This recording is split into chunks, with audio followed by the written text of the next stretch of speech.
Traverse Area District Library in Traverse City, they're celebrating a milestone of books being checked out. The library actually set a record circulation for 2025 and said they're on a mission to try and set another record this year. Joining us tonight to talk about this record circulation and some upcoming events is the Traverse Area District Library Director, Michelle Howard. Michelle, thank you for making the time to speak with us tonight. Thank you for inviting me. We're really excited to celebrate this milestone event. It's an extremely exciting milestone and such a positive milestone. I want to talk about that to kick things off, this record circulation that you saw in 2025. Tell us about the number and why it's such a big deal. Well, it's a really big deal for us because people always wonder, do people go to the library and are people really reading? And this number is quantifiable. It's a number of items that have checked out of the library for a year. And so we are saying, yes, definitively, people love their library and they also love to read. And do you think that this happened because people, are checking out hardcover books still? I know a lot of the ebooks are becoming a big thing as well, but people still rely on their local library. They want to actually go there and physical copy of a book. Yeah, exactly. People come in every day. They love browsing, just like you would browse for anything at any store. People love to browse for their books. They open them up. They read read on the inside. Maybe read the first page.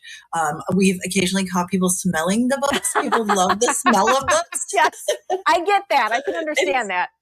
Yes. And so people will come in and they check out books, movies, DVDs, or CDs. We have kits for kids to learn STEM, which is like science, technology, and math activities. So it's all of those things combined, including our electronic circulations, because some of our patrons just want it all electronic, which is fine. But believe it or not, only about a third of our circulations are ebooks and e-audio books. And everything else, about 1 million items, is physical items that people come in and check out and bring back. It's especially nice, I should say, Michelle, with the weather the way it is, to have that option for the ebooks with people not wanting to go out on the roads right now with all the snow. Yeah, for sure. People, and it's hard to get to the library, and for anybody with any sort of visual disability, an ebook is an excellent way where you can change the lighting, change the font size. And so we see a lot of patrons leaning towards ebooks, but it's really interesting. Our young patrons really love physical books, and maybe it's because, like all of us, they're online all day. And so they just want to check out, and they love the feel of the book. And so they come in droves looking for them. Yeah, we were talking about it in the newsroom earlier, how there is something satisfying about having that physical hard copy of the book and turning the pages and just having that with you as opposed to the e-copies. Yeah, I agree 100%. But if you go on vacation and you want to bring 5 books, an e-reader sometimes is really helpful for that. There are the benefits to that. I also want to talk about some upcoming events with the Traverse Area District Library. Yeah, we always have tons of events. And this weekend, our Friends of the Library, which is a group that raises money for library events like Summer Reading Club, they're having a one-day media sale that's DVDs, CDs, all whatever media we have that have been donated or removed from the collection are for sale this weekend at the main library in Woodmere. But we also have coming up, we're really excited to celebrate our nation's 250th anniversary.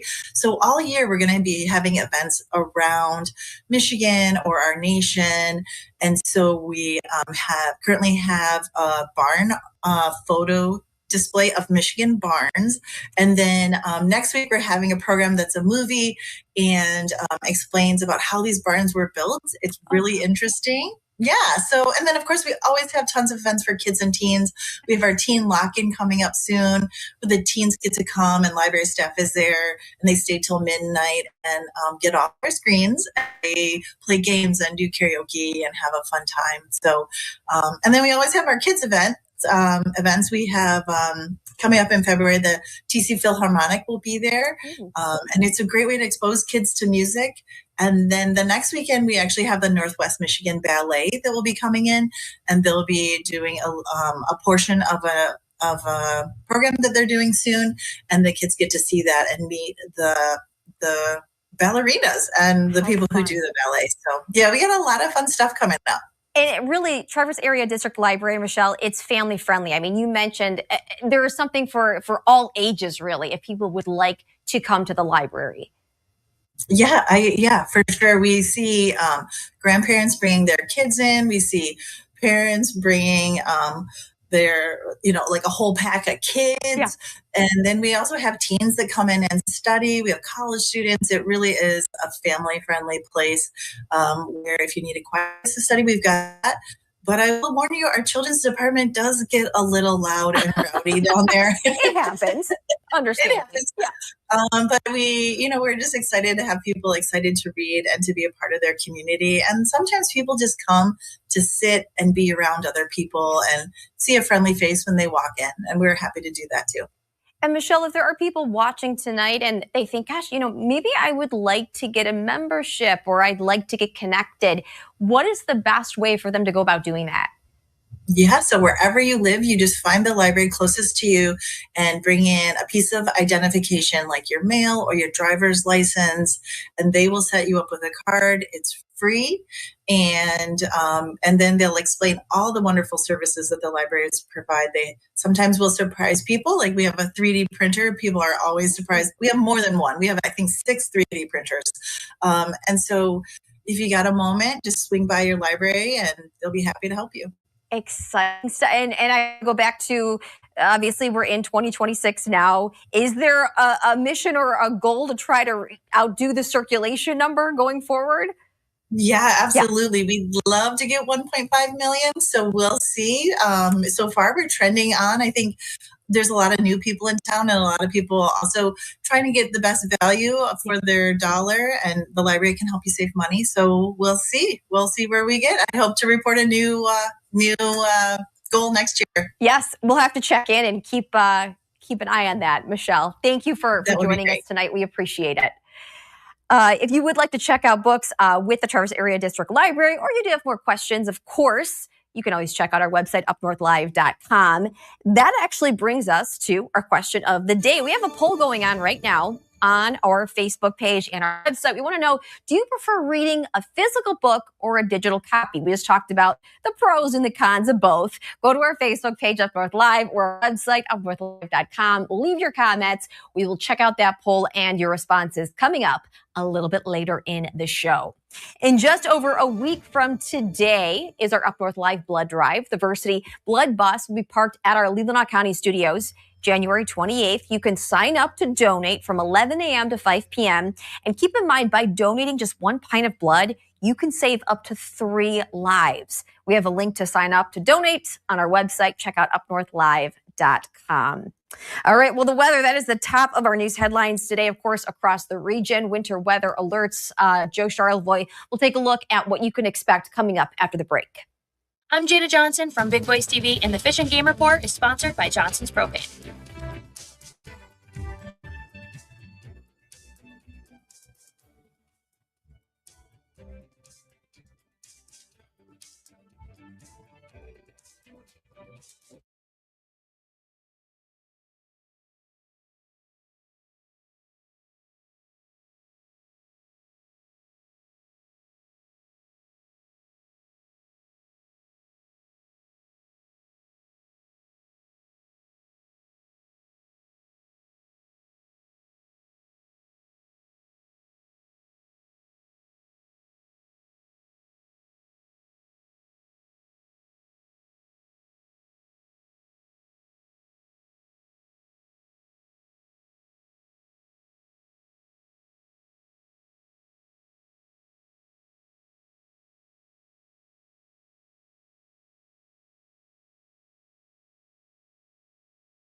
I'm Katie Gatton with the National News Desk in Washington, D.C., and this is your news update. Well, I think every day we get a murderer off the streets of Minneapolis, the public is safer, and President Trump is keeping his promise to the American people. Around 1,500 active duty troops are on standby for possible deployment to Minnesota.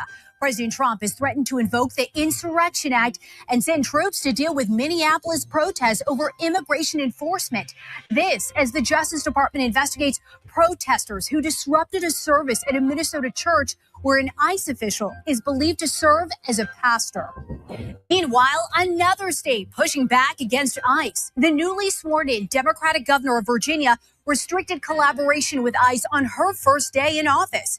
Governor Abigail Spanberger vetoed Executive Order 47, removing her state from the federal program that enabled local law enforcement officers to act as ICE agents in certain scenarios. Plus, there's this. The sort of partisanship that exists now is really harming people's education. I think it's really absolutely isolating students. It's making students feel they're not welcome in certain departments or certain courses. A student at Harvard says there's systematic bias at the Ivy League university. A sophomore there says conservatives avoid taking certain classes because they know they won't feel comfortable. This after Harvard's president acknowledged the school, quote, went wrong by letting professors infuse their opinions into the classroom, saying faculty activism had squashed free speech and debate. And that's your news update.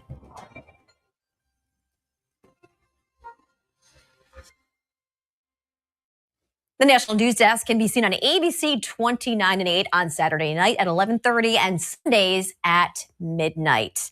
And switching gears now, taking a look at some frigid weather across the north, really all across Michigan. Joe, we were saying earlier, I mean, this is pretty much how the drive looked today for most people, I would have to say. Yeah. It's not July anymore, right? No. Yeah, a lot of snow, and it was, it's cold, so it's kind of getting packed down into like ice on some of the roadways. We had a lot of school closings today. Of course, many were already closed due to MLK Day. That was the view in Traverse City. Earlier today, right along Grand Traverse Bay, this morning to kick off the work week, and probably a little bit like that tomorrow. Actually, to be honest with you, we're going to stay cold coming up. That was earlier today. Here's a look right now in Petoskey, our Holiday Inn Express and Suites camera. You can see in the distance some snow coming down, a little bit of reduced visibility. You're looking north here along US 131 there in Emmett County. All right, a number of watches, warnings, advisories to get through. We'll start with winter storm warnings in pink through 7 o'clock tomorrow morning. So parts of the UP and then Emmett County, including the Gaylord area, back through Traverse City, Cadillac, Manistee, Ludington, winter storm warnings. And then in purple for much of the rest of the area, we have winter weather advisories also until tomorrow morning at 7 o'clock for snow, some wind. And then on top of that, we have a cold weather advisory. This used to be called a wind chill advisory. They changed the naming of this last year, but a cold weather advisory for cold wind chill through 11 o'clock tomorrow. So there's our area of low pressure in Quebec. That's moving away. Behind that now, lake effect snow, and it's just cold across northern Michigan. You can see the snow. We'll zoom in here a little closer. Some of these bands of snow coming on shore. South of Gaylord, right over about Frederick. Some snow back into Antrim County near Mansalona, Bel Air, through the Petoskey area. And then across the UP, we've had some pretty heavy snow just west of the Sioux around Brimley Bay Mills. That's now heading into the Sault Ste. Marie area. And then areas from Paradise North, up around Crisp Point, the lighthouse there, Whitefish Point, some snow as well if you're tuned in way up there tonight. So here's what happens. We get a break in the snow tomorrow afternoon. Watch what happens. You see the snow in the morning, and then see how it kind of tapers off. So that's tomorrow afternoon. Snow showers should come to an end and wane somewhat. But then watch Tuesday night. Here we go again. Another clipper comes in from the west, and that'll bring in a little bit of snow Wednesday morning into Wednesday afternoon. I think this will be more scattered. I don't expect a lot of snow out of that, but perhaps an inch or two on Wednesday. So overnight tonight, the snow belts will continue to see 1 to 3 more inches, more around Quamanon Falls, Newberry, Sault Ste. Marie, around Paradise. There's through tomorrow afternoon, highest totals near Sault Ste. Marie. And then there's that next little clipper coming in. And so when we add this up over the next 48 hours or so, anywhere from 1 up to 7 inches of snow, a little bit more They're near and north of Newberry and Sault Ste. Marie. The other thing is it's cold. Take a look at our temperatures right now. It's 3 at Sault Ste. Marie, 6 at Gaylord. It feels like 16 below at Newberry. So this is the wind chill currently. And this is the wind chill forecast. Yeah, 12 to 22, 23 below tonight. And then tomorrow afternoon, wind chills hovering 5 below, maybe 10 below near Sault Ste. Marie. You're looking for a thaw? Don't look here. Look away. 0 Friday. And then we stay in the teens into early next week. It's going to stay cold. Tonight, 7 below to 7 above. Continued lake effect snow, 1 to 5 more inches in the snow belts. And then tomorrow, we're looking at morning lake effect snow in the UP ending. Single digits in teens tomorrow. A cold day. Mainly morning snow showers near Lake Michigan. And then those should come to an end. I do think a little break in the snow tomorrow afternoon, tomorrow evening. Reed City, you're on your way to 11 tomorrow. All right, snow showers, a few around Wednesday. Thursday, a little bit of lake effect snow. Look at the temperature Friday, 0 and 3. It's going to be cold. The way Friday will, by a wide margin, be the coldest day of the entire season so far. Oh, yes, it's going to be definitely cold. Layer up, everybody. You Thanks, got it. Joe. Mm-hmm. Coming up, sports director Harrison Beebe gives us a look at some high school basketball polls from around the region. Stay right here. We'll be back.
Welcome back to Unscripted on this Monday evening. Sports director Harrison Beebe joins us live from the Content Center. Hey, Harrison. Hey, Melissa. Yeah, it is Monday, and not a lot of high school action tonight with the weather up here in northern Michigan, but we do have some brand new high school basketball state rankings to show you. The first of the season for the girls polls. Let's take a look at some of the notable teams. I actually saw 3 of these 5 teams in action last week, so can confirm worthy of top 10 recognition. McBain is number 2 in Division III. The Ramblers 8-0. Fellow Highland Conference member Everett there. You see it 7-1. They're top 10 in D3. And in Division 4, Gaylord St. Mary and Inland Lakes, they're set to meet up on Wednesday in the first of 2 Ski Valley games. They're both locked up in top 6 spots in Division 4, followed by Maiwa Sable in at number 8. When we shift over to the boys' polls, McBain is also there. We'll get on the Ramblers in a second in Division 3, but want to give a shout-out to Ludington, the Orioles, up to a top 10 spot in Division 2. And then we've got 2 Highland Conference teams in Division 3, that being the McBain boys. And Beale City was number 1 a week ago. They're number 1 again. And the Pickford Panthers, holding strong, is a top 4 team in the rankings in Division 4 as well. The Panthers out to that 11-0 start in the UP, so great season for them. All right, Melissa, we've got the rankings out of the way. Let's go ahead and take a look at MLK Day. It's big for a lot of sports. We know the NBA is hosting a triple header. That's why our newscast is available on TV 7 4 earlier today. But let's start with the college hoops in women's basketball. Michigan played in a top 7 matchup. Number 5 Vanderbilt against number 7 Michigan. The Lady Wolverines falling short in that one by 3, 72-69. We'll get you highlights of that one during Sports at 11, though. The biggie everyone's talking about in football is the national championship game in college football. Melissa, who you got, Indiana or Miami? I'll go with Miami. You're going Miami? Sure. Well, Miami is basically the de facto home team. This game is in Miami, but Indiana has looked unbeatable all year. They haven't lost, and the Hoosiers are playing with a lot of house money. This looks like the most dominant team in college football, but something's got to give. Is it Melissa's pick or Big Ten Nation's pick? And then, of course, you saw at the bottom of your screen, Pistons-Celtics is the primetime game on NBC for MLK. Exciting. That's the top 2 teams in the Eastern Conference. Can't wait to see what happens in that one. And we'll also have those highlights at 11 as well. Sounds good. Harrison, as always, thank you for that. Coming up, we will take a look at those live results for our question of the day. Stay right here.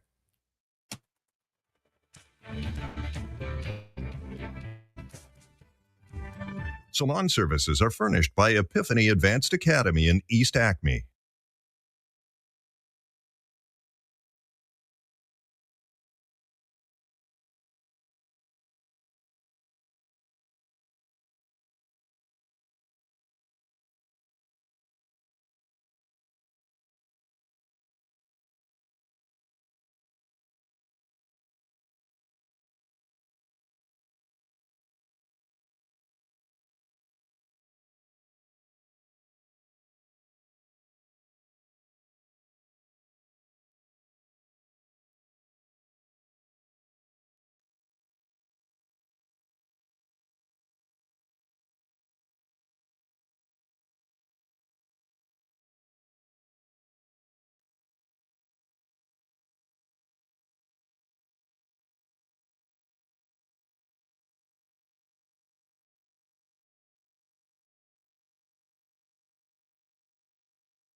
Welcome back to Unscripted. We are taking a look at our question of the day. Do you prefer the physical copy of the book or the virtual copy? Most people are saying they want that physical copy. You can see 88% there, only 12% saying they want the digital ebook.